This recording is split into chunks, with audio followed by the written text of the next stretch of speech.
नमस्कार, मैं हूं अंकुर। आप देख रहे हैं सत्यनिधि का न्यूज बुलेटिन। एक नजर डाल लेते हैं अब तक की खबरों पर। मुख्य चुनाव आयुक्त ज्ञानेश कुमार ने रविवार को बिहार में मतदाता सूची के स्पेशल इंटेंसिव रिवीजन यानी एसआईआर प्रक्रिया पूरी होने पर संतोष जताया। उन्होंने कहा कि इस अभियान ने 22 साल बाद वोटर लिस्ट को शुद्ध किया है। ज्ञानेश कुमार के अनुसार इस प्रक्रिया के दौरान फर्जी, मृत या डुप्लीकेट नाम हटाए गए और नए योग्य वोटर्स को शामिल किया गया। उनका दावा है कि अब बिहार की वोटर लिस्ट पहले से ज्यादा सही और भरोसेमंद हो गई है। उन्होंने ये भी बताया कि चुनाव आयोग अब इस अपडेटेड लिस्ट के आधार पर आने वाले चुनावों की तैयारी करेगा। मुख्य चुनाव आयुक्त ज्ञानेश कुमार से पटना में प्रेस कॉन्फ्रेंस में पत्रकारों ने घुसपैठियों को लेकर सवाल भी पूछे, लेकिन उनके जवाब गोलमोल रहे और उत्तर चाहने वालों के मन में प्रश्न बने रहे। दरअसल उनसे पूछा गया कि एसआईआर में कितने घुसपैठिए मिले और किस देश के मिले, क्योंकि यह बड़ा मुद्दा बनता जा रहा है। क्या एसआईआर घुसपैठियों को हटाने के लिए किया गया था और क्या मिले वो? ये सारे सवाल इन आंकड़ों में ध्वस्त हो गए और यह कर दिए गए कि पहले 65 लाख और फिर बाद में घटकर 3,66,000 हटाए गए। घुसपैठियों को कोई आंकड़ा नहीं बताया गया। ये कहे गए कि हटाए गए नामों में विदेशी भी शामिल हैं। कुछ लोग इस सवाल को लिख रहे हैं और ज्ञानेश कुमार के जवाब का वीडियो पोस्ट कर रहे हैं और लिख रहे हैं कि सवाल घुसपैठियों का और जवाब अब्बा डब्बा जब्बा।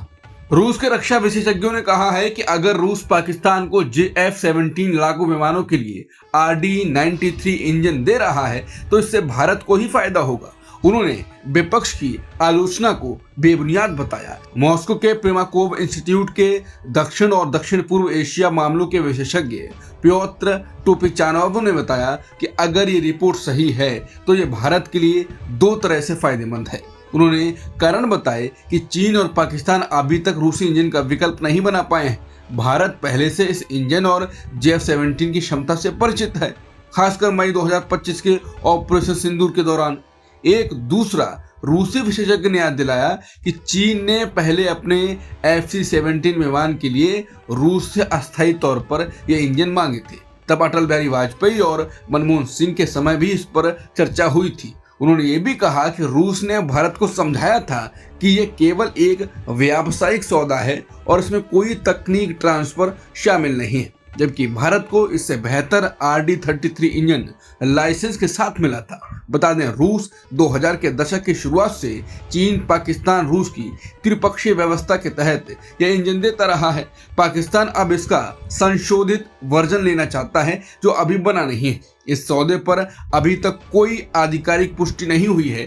इधर कांग्रेस नेता जयराम रमेश ने सरकार से पूछा कि रूस जो भारत का भरोसेमंद सहयोगी रहा है वो पाकिस्तान को सैन्य मदद क्यों दे रहा है। बीजेपी ने उन खबरों को गलत और भड़काऊ सूचना बताया जिनमें कहा गया कि रूस पाकिस्तान को JF-17 लड़ाकू विमानों के इंजन दे रहा है। भाजपा ने कांग्रेस पर भी निशाना साधा और आरोप लगाया कि कांग्रेस ने इस मुद्दे को सोशल मीडिया पर उठाकर भारत के बजाय दुश्मन का पक्ष लिया है। पार्टी का कहना है कि ऐसी अफवाहें देश हित के खिलाफ हैं और कांग्रेस जिम्मेदारी से बात करने के बजाय भ्रम फैलाने की कोशिश कर रही है। केंद्रीय पर्यावरण, वन और जलवायु परिवर्तन मंत्रालय ने हाल ही में एक प्रस्ताव रखा है। इसके अनुसार stand alone cement grinding unit बिना कैप्टिव पावर प्लांट के उसको पर्यावरणीय मंजूरी के लिए पहले से अनुमति लेने की जरूरत से मुक्त किया जाता है।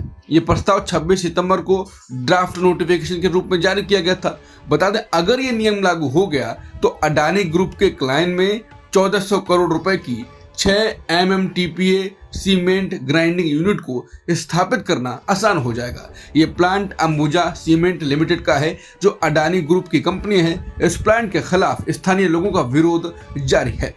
मोहिनी गांव और क्लाइंट के आसपास के 100 बाकी गांव के लोग इस सीमेंट प्लांट के स्वास्थ्य और पर्यावरण पर प्रभाव को लेकर चिंतित हैं। महाराष्ट्र प्रदूषण नियंत्रण बोर्ड द्वारा आयोजित सार्वजनिक सुनवाई में नागरिकों ने इस प्लांट का विरोध किया और सवाल उठाया कि इतनी अधिक आबादी वाले शहर में इसे कैसे अनुमति दी जा सकती है। ओडिशा के कटक जिले में दो समुदायों के बीच तनाव और पुलिस पर हमले के बाद हालात बिगड़ गए। लगातार हो रही झड़पों को रोकने के लिए राज्य सरकार ने 13 थानों के इलाकों में 36 घंटे का कर्फ्यू लगा दिया है। सुरक्षा को देखते हुए रविवार शाम से 24 घंटे के लिए इंटरनेट सेवा भी बंद कर दी गई है। शुक्रवार रात से अब तक हुई हिंसा में 25 पुलिसकर्मी घायल हो चुके हैं।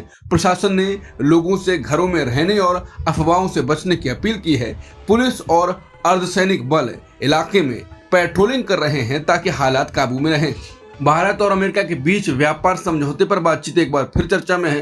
विदेश मंत्री एस जयशंकर ने कहा कि भारत किसी भी ट्रेड डील्स में अपने रेड लाइन से समझौता नहीं करेगा। उन्होंने बताया कि दोनों देशों के बीच मतभेद खासकर अमेरिका की टैरिफ नीति को लेकर हैं, लेकिन समाधान निकालने की कोशिश जारी है। जयशंकर के मुताबिक दोनों देश ऐसा रास्ता खोज रहे हैं जहां दोनों के हित सुरक्षित रहें और बातचीत आगे बढ़ सके। बता दें, ट्रेड टकराव की वजह से बीते कुछ समय में भारत अमेरिका संबंधों में खिंचाव देखा गया।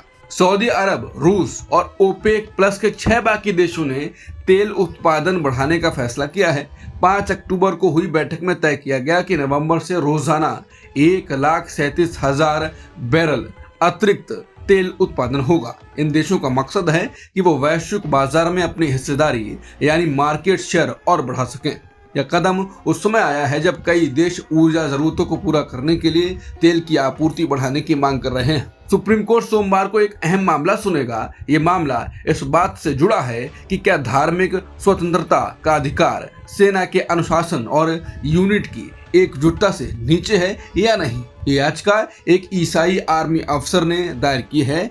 अफसर को सेवा समाप्ति का आदेश दिया गया था क्योंकि उन्होंने अपने रेजिमेंट के मंदिर के गर्भगृह में जाकर पूजा करने से इनकार कर दिया था। अब सुप्रीम कोर्ट ये तय करेगा कि इस तरह के मामलों में धार्मिक आजादी को कितना महत्व दिया जाए। दिवाली से पहले दिल्ली पुलिस ने बड़े पैमाने पर कार्रवाई करते हुए 1,800 किलो से ज्यादा प्रतिबंधित पटाखे बरामद किए और 7 लोगों को गिरफ्तार किया। यह कार्रवाई पूरे महीने में दिल्ली के अलग अलग इलाकों में की गई। पहली कार्रवाई द्वारका, रोहिणी और उत्तम नगर में हुई, जहां से 916 किलो अवैध पटाखे मिले और 3 लोगों को पकड़ा गया। इजराइल के प्रधानमंत्री बिन्यामिन नेतन्याहू की सरकार में अंदरूनी विवाद बढ़ता दिख रहा है। ये विवाद गजा युद्ध खत्म करने की कोशिशों में बड़ी रुकावट बन सकता है और अमेरिका की मध्य पूर्व को लेकर नई रणनीति को भी प्रभावित कर सकता है।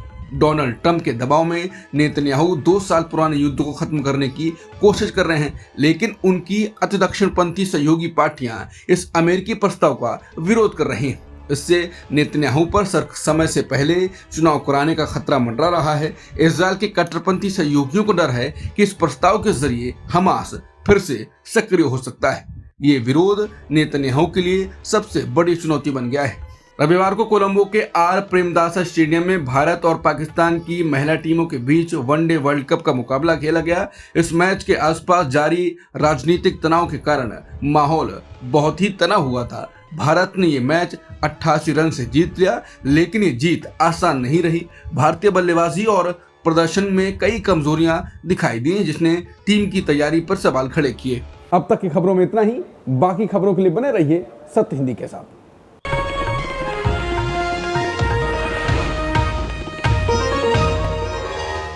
Copyright disclaimer under Section 107 of the Copyright Act 1976. Allowance is made for fair use for purposes such as criticism, comment, news reporting, scholarship, and research.